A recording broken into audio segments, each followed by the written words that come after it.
Alright guys, in this video I have a 1980 MG and this car needs some repairs onto it. I did a basic inspection to the vehicle and what I found is that it needed wipers. And on top of needing wipers, see if we can get this guy open.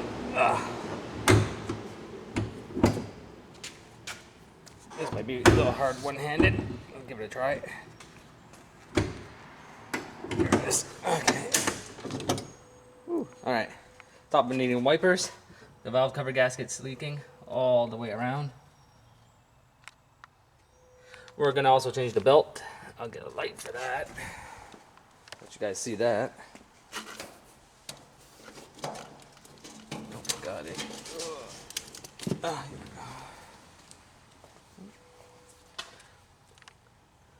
The belt is due. It's cracking all the way in along the center. I don't know if you guys can actually see it, probably not. I'll try to get you guys in there. You can start to see the stress cracks all right there. And then after that, we have a wiper arm switch. Show you guys that at the same time. So, I don't know if you guys are familiar with wiper arm switches, but they should not turn as such. So that one's going to need to be replaced also. Then, and I got the valve cover gasket here, disc calipers, belt, pads, disc. This one was the, what was this? Oh, and also the two horn assemblies because they don't work.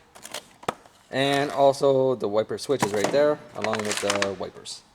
Hope you guys enjoy this series of videos, and if you do, please like, subscribe, and comment.